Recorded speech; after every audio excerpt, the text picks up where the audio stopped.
welcome to the official podcast of the Boston Police Patrolmen's Association. Larry, this is podcast number 3, and obviously we're calling our podcast Answering the Call. Quick introductions. I'm Jamie Kenneally, the Legislative Director for the Boston Police Patrolmen's Association, alongside Larry Calderone. Calderone or Calderone? Either one you want. I answer to both. All right, we'll just do Larry. The president of the BPPA. Larry, I got to say, podcast number 3, feedback has been good. What are you hearing?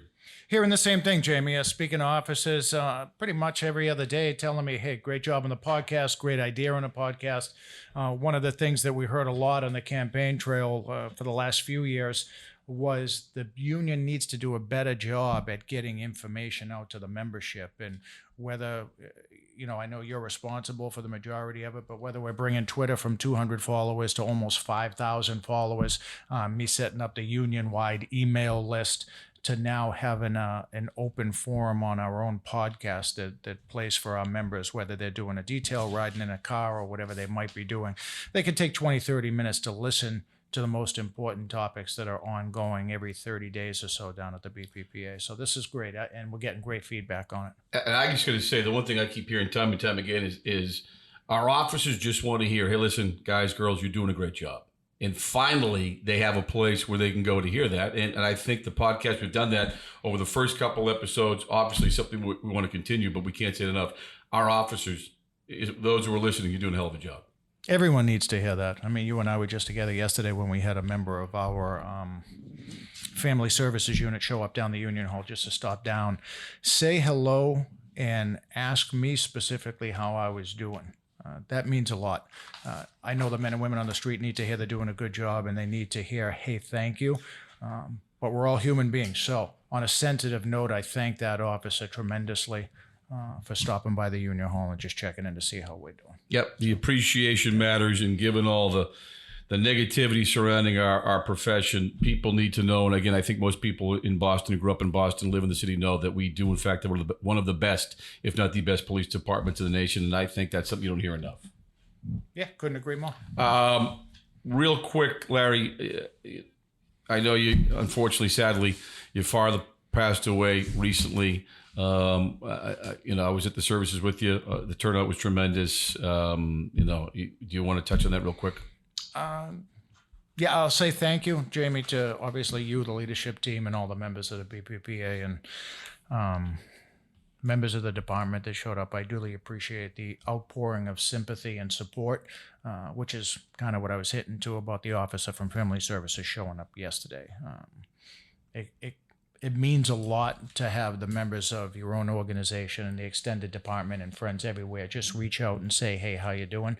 When you lose a family member, whether it's sudden or something that's been going on for a long time, it's never easy. So that's a long answer of I thank everybody for the outpouring of support, and thank you for mentioning it. Yeah, no, it means a lot, that's for sure. All right, so switching topics, today's show, the big 3, obviously we still want to talk about contract negotiations. Our men and women still without a contract.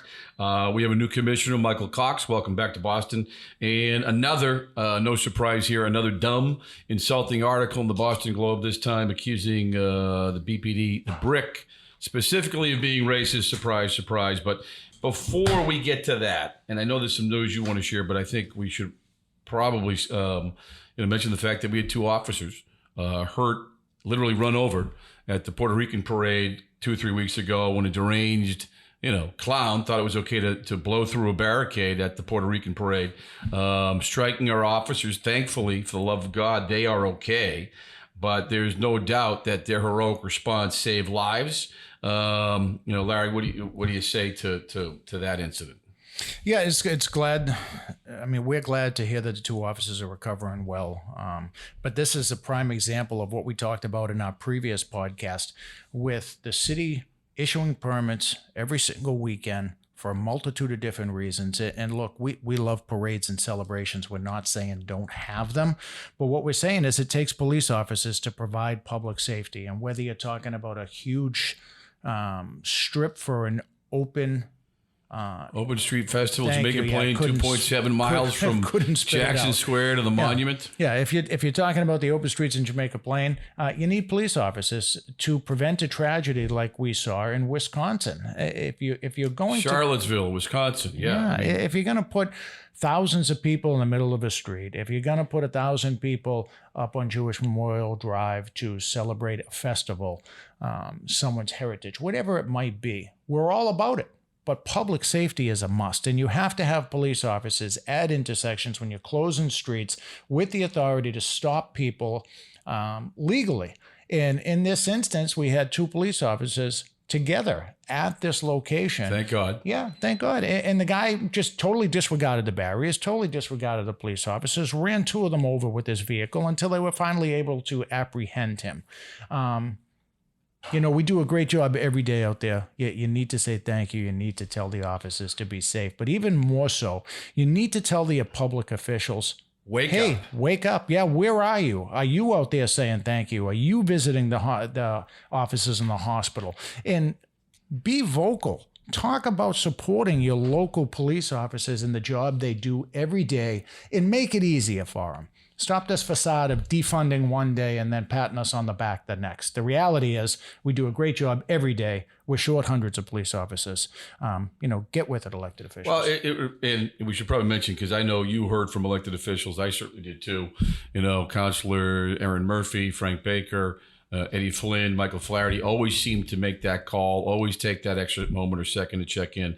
But it also reminds me of a conversation that you and I had with a completely clueless city councilor who wanted to downplay the importance of having police officers at these, outdoor festivals. And I remember this individual saying, do you really need police officers at every street, at every barricade? Do you really need all of that?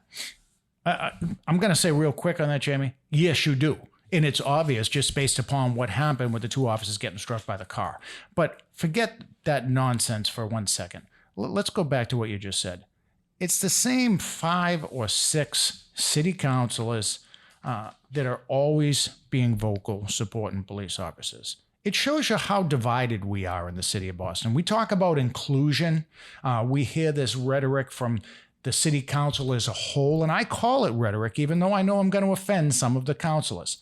But it's the councilors themselves that talk about acceptance. It's the council themselves that talked about fair and equitable treatment for all. Inclusion, equality. Yep. Yeah, but yet it's always the same 6 or 7 that are silent when a police officer gets hurt. They're silent. Shameful. It's shameful. Yep. Right. And it needs to be called out, because if we're going to thank the usual players, the 5 or 6 city councilors that are always out there, even the mayor herself that I know that contacted officers and gave words of support, what about the ones that never give words of support? What about the candidates that are running for office that do nothing but condemn the police department and then want to pretend they're supportive when they're looking for a vote? That needs to be said. Yeah, shameful. I couldn't agree with you more. And you know what? That would force them to actually look at police officers as human beings instead of just a bunch of people in blue who allegedly, according to them, just trample people's rights all the time. And it's a joke, and you're right to call it out. Quickly, we talked the last time about the fact that we need to hire more police officers being forced to work, 16, in some cases, 24 hours a day. It's ridiculous. You push back, you raised the issue, and you've been watching to see what the response has been from the department. And it sounds as if doing more with less, Larry, unfortunately, is that still in play, or what's the latest? Oh, you hit the nail on the head. That's exactly what we did. So we pushed back. We put out a press conference, got on a couple of local media stations and told our point of view again about how short we are and how we're in the need of more officers. And to have a police officer work 24 hours straight is absolutely unacceptable, should never happen. So we'll give kudos to Chief Long, who put a stop to that right away. We had some internal conversations, good conversations with the chief, with the new superintendent of BFS, which we got to a point where directives were given to area and district captains that unless an extraordinary circumstance, that no police officer would work a third tour.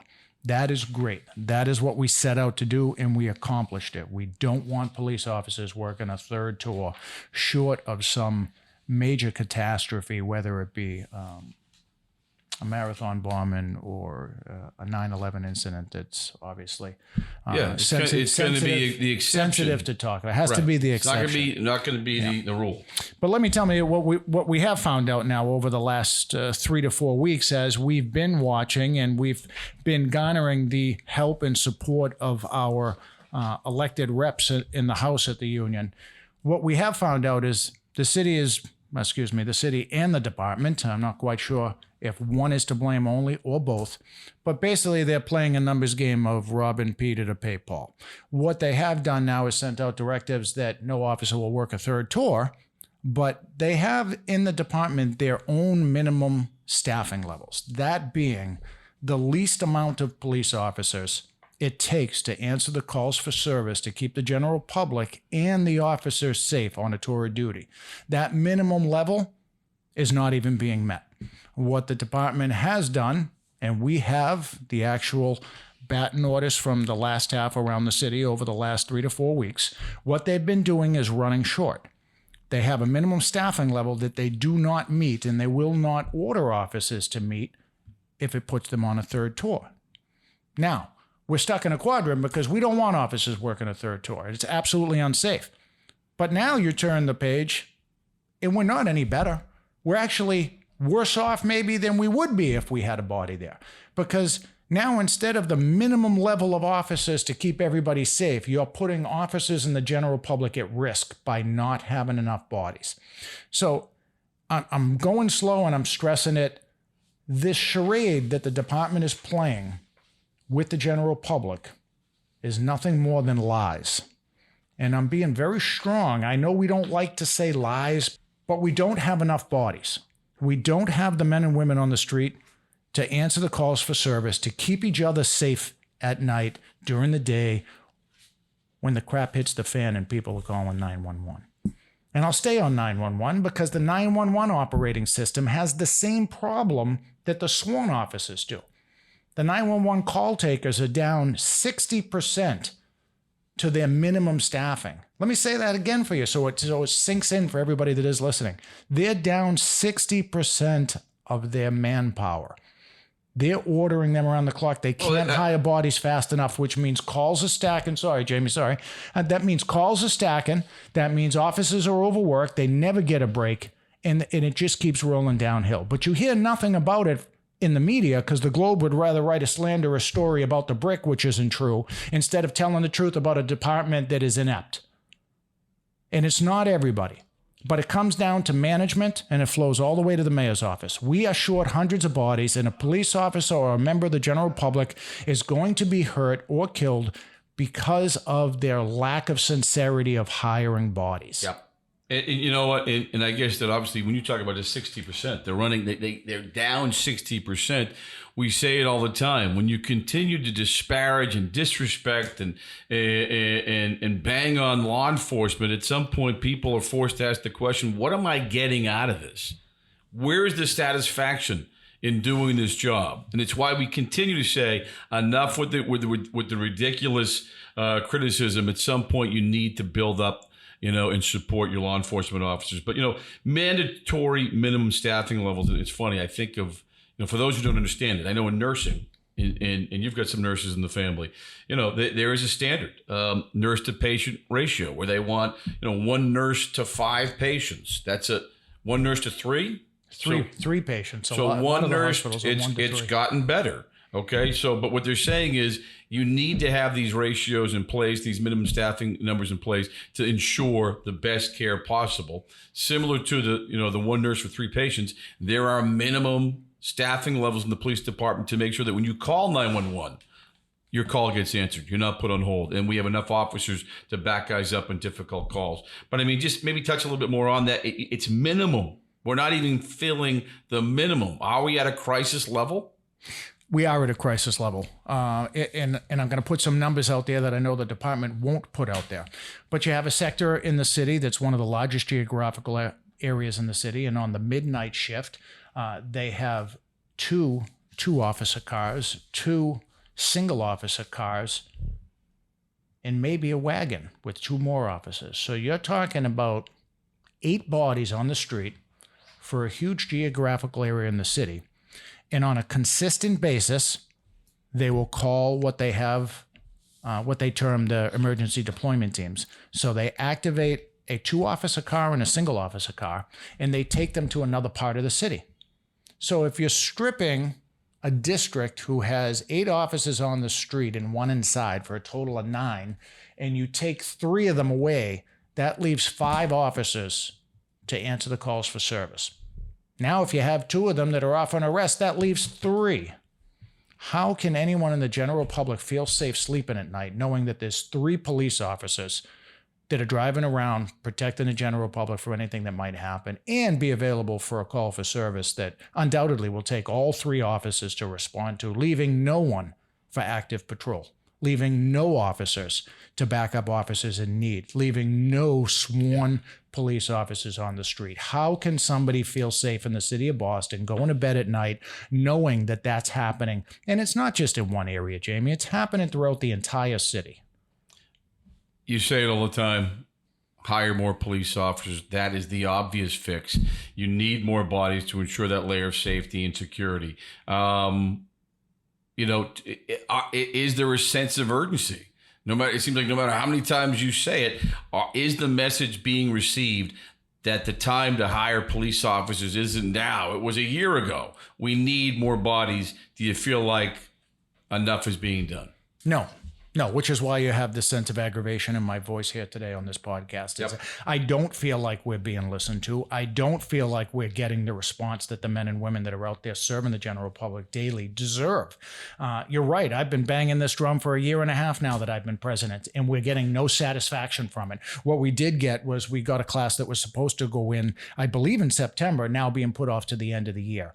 It is ludicrous for anybody to sit there and say we can continue doing more with less. You know when the urgency will be met? You know when we'll see all our elected officials come out and say, oh, what a shame, we have to hire more, when one of us gets killed. And I know that's strong for me to sit here and say, but that's when you got to see it. Yeah. Just recently you see Eddie Flynn, the councilor, putting pen to paper and actually supporting in writing hiring more police officers. Yep. What we should have is an entire city council putting pen to paper along with the mayor of the city and get a class in and get a second class in back to back. This nonsense of, oh, we don't have the power to do it. We don't have a facility to do it. We have all of these training facilities where Boston police officers are training with the MPTC right in Randolph on a daily basis. You're telling me we can't make a deal to hire double classes to put a couple of hundred in during the day and during the night? It's absolute bogus nonsense talk. U.S. News and World reports that Boston is one of the most desired cities to live in the country. And again, we say it and we'll say it again. A successful city is a safe city. Don't play around with your public safety efforts. Be grateful and fortunate that we have some of the best in this country. So for the love of God, pay and hire more police officers. And on that note, I know this is coming hard and fast today. At some point, the new Commissioner Michael Cox, will hear this. I've had a couple of conversations with him since he's been sworn in. I had a couple of conversations prior to him arriving in the city of Boston. I'm expecting bigger and better things from the commissioner in the department. Can we ask that? Let's go into it, because I don't want this to fall back on the present commissioner or Chief Long. By the way, this isn't Chief Long's problem. It's not something Chief Long created. This is something that's been going on since Marty Walsh took over as mayor. So what are you saying to the new commissioner? What are you saying to Michael Cox? We're having this same type of conversation in a professional manner. I've briefed the commissioner on previous conversations that I've had with Chief Long, with Mayor Wu, with Mayor Janey, with Mayor Walsh, whether it be in the role as a legislative director like yourself, VP, or president. Nothing has changed in the point of view and the needs of the department. We are short hundreds of officers, and we continue to lose officers, not only through attrition and retirements, but to the fire department. Yeah. And when asked, hey, Larry, why do we lose so many police officers to fire? Hello? Because it is a better job right now. because the fire department is hiring class after class, putting bodies in, and they're not subject to the negative nonsense stories of the Boston Globe. They're not being terrorized by the city council with defunding every time they turn around. Yeah. Whenever you see a bad story in another part of the country, whether it be Minnesota, New York, Oregon, Portland, just recently as the other day, Arkansas, that is not the members of the Boston Police Department. So why do our members leave and go to the fire? Because right now they're not dealing with the nonsense that our men and women are dealing with on a daily basis. Sick of being painted with the same brush. They're sick of being compared to officers in other parts of the country. These exceptional cases that are not the rule. Yeah, you talk to our members, they're fed up with it. They're absolutely fed up. They're angry. And yeah, they are going to the fire department because, let's face it, the fire department is a better job. And when we say better, I love being a police officer, just like I know you do. And I know the police officers are here because they have a calling. And some of the officers that I've spoken to, personal friends of mine that have gone to the fire department, they love being police officers, but they hate being ordered to work 85, 90 hours a week. Work-life balance. That's not happening in the fire department. Nope. The fire department's working a different schedule, but their days off are their days off. And they're not being ordered for that third, fourth tour. It's ludicrous how we're treated in the police department. And it needs to get better because, truth be told, officers are going to go to the fire department. They're going to leave for the private sector. It's proven. That is what is happening. We're losing over 100 bodies a year in the police department. So when I just had this conversation with a top official in the department, not the new commissioner, I just had this conversation. We have lost more officers this year than the class that's currently in the academy coming out can offset. We are going to be in the negative at the end of the year. So it just bodes, it adds credence to what we're saying consistently is we cannot hire enough people. Not just the fire department either, Larry. Surrounding cities and towns are hiring Boston police officers because, you know why? Because surrounding towns and cities are paying police officers more than the city of Boston, and that's a problem as well. It's crazy to think that we're the capital city in the state of Massachusetts, and we have smaller communities, cities and towns that, I guess you could say it however you want, but maybe they respect their police officers more. They see the value in having a happy police department. You know, a happy police officer is a human being. You're just happy in your job, which reflects more positively on the department, and it makes the people you serve have a better interaction. Value your workforce. How do you do that? You pay them and you treat them with respect. It's not rocket science. Speaking of paying our officers, let's do a little contract update. Sure. Collective bargaining continues. Still no contract for the hardworking men and women of the BPPA. Let me ask, how many times have you met to date? This is where I'm going to give the city some kudos. So we've been actively and very aggressively negotiating with the city of Boston and Mayor Wu's new team, specifically this new chief of staff of labor, Renee Bussi and Lou Mandarini. They have taken the reins pretty much away from the department side of labor. The department wanted to stall, as you know. I said in the last podcast, they didn't have any time or any meetings that they could give us through the summer months because everybody's on vacation at headquarters. They were too busy. Yeah, everybody. No, they weren't too busy. From the chief of labor, Steve Sutliff himself, told me they were too busy. They were too busy and they were too short-handed because everybody was on vacation. So I'll give kudos to the mayor's team who has made it a point to meet with us now on several occasions through the month of July, 3 more here in August. We have one more August 31st that's on paper slated to happen. We have gone from our 10 to 12 items on our list down to our top 5 at the moment. Let me just stop you there. So you've met 7 times. You said several. Has that been 7 times with 3 more, 4 more to come? That is 7 times. Okay. 1 more to come at the end of this month with Mayor Wu's team. Okay. And that sounds like a lot, but for perspective, or if you can put it in perspective, because I've heard the question, like, how many times should it take to get a deal done? How many meetings or how many sit-downs do you have to have? I know there's it varies, but I mean, once you get to a certain number, do you feel like you're getting closer? You're done 7? Could 3 more get it done? I mean, you tell me what's the answer to that? Well, there's no real magic number when it comes to how many to get a deal done. It boils down to, does the mayor and the president of the union really want to get a deal done? It's a I'll use some historical numbers here. So I have a seat on the Joint Labor Management Committee in the Commonwealth. Joint Labor Management is a state organization that mediates and, if need be, goes to an independent arbitrator to settle contract disputes. It's made up of city managers and leaders of both police and fire unions in the Commonwealth. And what I've discovered over the last 4 or 5 years of sitting and doing outside contracts, whether it's Quincy, Framingham, just recently Worcester, if the town leader wants a contract, you can get it done in a dozen meetings. If the town leader wants to stall, then the leader's labor team will drag it out and go on for years. You remember the Menino days during Mayor Menino, rest in peace. There were times where we went years without a contract, and it's stalling after stalling, meeting after meeting. Under Mayor Walsh, in my experience here, things moved a little bit quicker. Things were getting done in a more reasonable time fashion. And now we're here with Mayor Wu, who's made it a point publicly to say, hey, she'd like to wrap up the contract with the Boston Police Patrolmen's Association by November, by the end of the year. She wants a deal in place. We're optimistic about it by having 7 meetings, Jamie, and knowing that we're getting down to the top points of view, both from the city's side, what they're looking to do and achieve, and what we're looking to do and achieve. So, all right. So let me ask you, and time is starting to get tight, so we got a lot still to get to. The teachers union recently agreed to a tentative agreement. Does that give you hope and optimism that once the teachers are done, we're next? Does it give you a sense that we could be close, or how does that bode, or does that bode well for the BPPA? The fact that they have a deal done with the teachers. It does bode well for us. And again, it makes me feel positive to know that the mayor set her sights on getting a deal done with the teachers, and she got it done.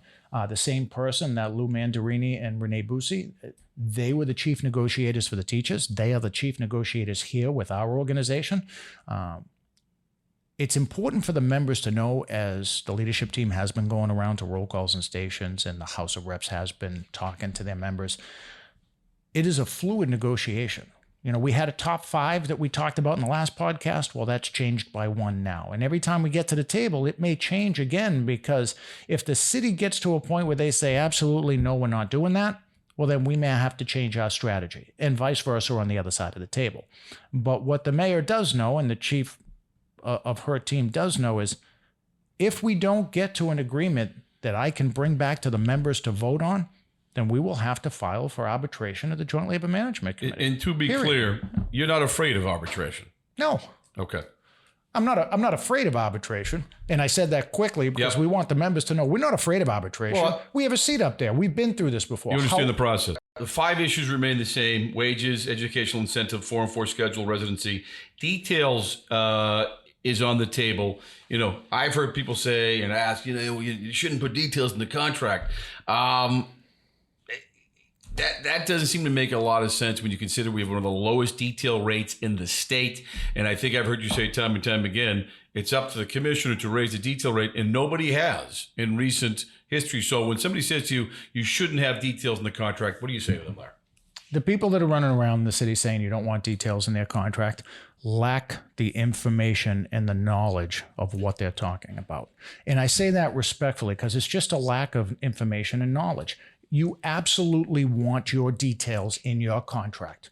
Look no further than Quincy, the state police, our own Superior Officers Federation, who just recently won their case at the DLR, specifically stated that their detail rate of pay cannot fall below their daily rate. Yeah.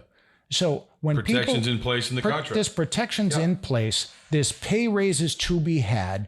And for anybody that's listening that doesn't know what almost took place, we almost had a deal with then Mayor Walsh before he left, where the department and the city wants prioritization of the large venues. In exchange, we would have been paid the highest overtime rate for the most senior police officer. And what does that mean? That means your highest overtime rate every time you do Fenway Park or the Garden or the BC football game is going to be at the highest overtime rate, regardless of your tenure on the job. That is important to have in writing because, like you said, we are the lowest police department in the Commonwealth when it comes to pay. And you look no further than those communities I just talked about. And I use them because I have intimate knowledge of them. Quincy, I did their arbitration. I was involved in their detail negotiation. They're very well compensated because the mayor of the city of Quincy wanted the details to be filled, wanted police officers on that site. So if the mayor of the city of Boston wants the large venues to be covered and wants her police officers there, which she should, then pay us because we deserve to do it. We want to do it, but we don't want to do it for a half price discount. And again, we say it all the time because it needs to be said, details, pay details, an added layer of public safety protection at zero cost. Zero cost to your taxpayers. Yeah, when you look at Fenway Park is very willing to pay the overtime rate. They've been doing it for the last 2 weeks. Red Sox pay it. They've been filling the Fenway detail for the last 2 weeks, and they've been doing it on overtime. So it can be done, and it should be part of your collective bargaining process and in the agreement itself. Couldn't agree more. Last two things, quick response. Michael Cox, welcome back to Boston. Quick thought on him. Quick thought on the commissioner. Look, Commissioner has been a police officer in Boston. He grew up in Boston. He was been here. I think he came on in '89 or '90. I might have the year wrong. He's on like 30 years, 30-year veteran. Yeah, he's a 30-year veteran of the department. He knows what the department needs for changes. He knows what the city of Boston needs when it comes to its citizens, its protection, and how they feel about community policing and the men and women in uniform. We're expecting great things from him. Yeah. I think the mayor made a great choice when she was looking for, in other people's point of view, when she was looking for an outsider, she gets the best of both worlds. Commissioner Cox he had left, he was in Michigan, and she brought him back. And here he is. He's a product of Boston. He's a product of the department, but he's also a product of the outside, and he's coming back. And hopefully we're going to get some good things. Couldn't agree more. Yep. Great guy, stand-up guy. He's his own man, so we're all wishing great stuff for him. Lastly, Globe wrote another stupid article, again claiming accusing the Boston Police Department of being racist. This time they're accusing the BRIC of being racist. I don't even want to get into it except to say, a surprise, once again, the Globe banging on police officers.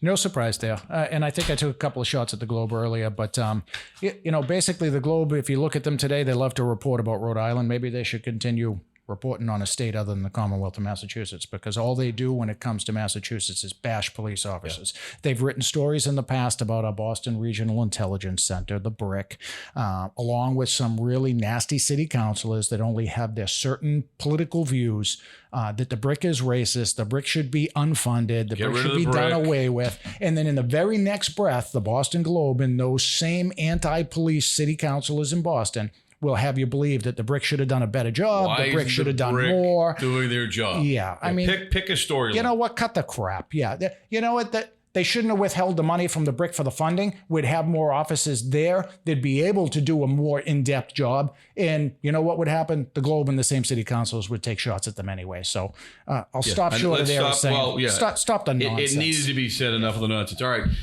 Larry, that's podcast number 3 in the books. Before we say goodbye, time now for the Ask Larry segment of the podcast. And again, as always, we're asking folks who have questions, please send those questions to answeringthecall@bppa.org. Again, that's answeringthecall@bpa.org. This show's question, and I think it's an interesting question, not only for you, but for me as well. But if your son or daughter came to you and said, "Hey, Dad, I really want to be a police officer," what would you say to your son or daughter? Wow, tough question. I have to.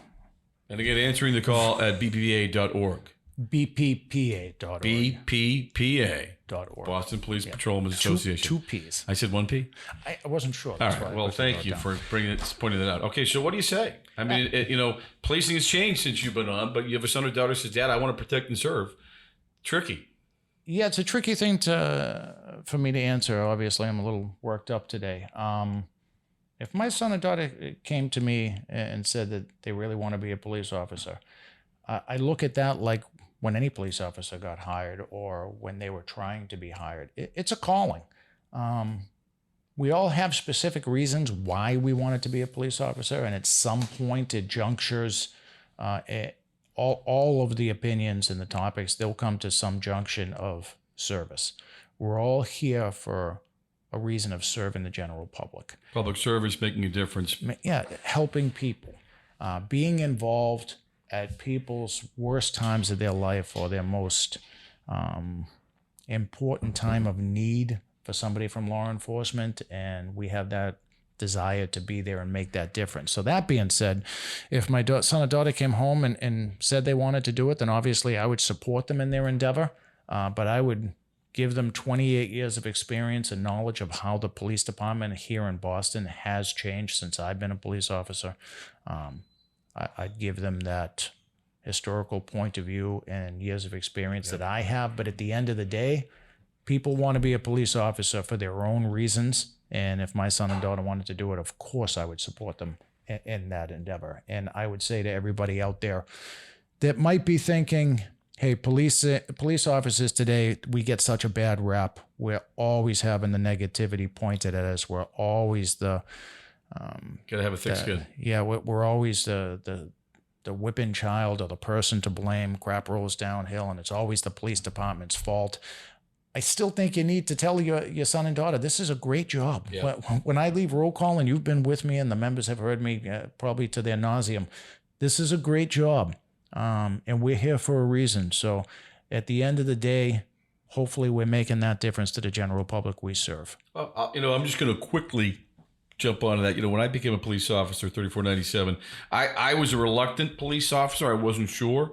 And then I got on the job and I got a chance to see what so many don't get a chance to see. I met some wonderful people, committed, courageous, who cared about, making the city safer. And in becoming a police officer and being around police officers, I was like, wow, we got some great people doing this job. And there's a place for a guy like me who wants to make a difference and help people. So I couldn't agree with you more. Again, we're fortunate to have great folks on our job who are drawn to a profession where you have to run towards danger to keep people safe. Something to be said for that.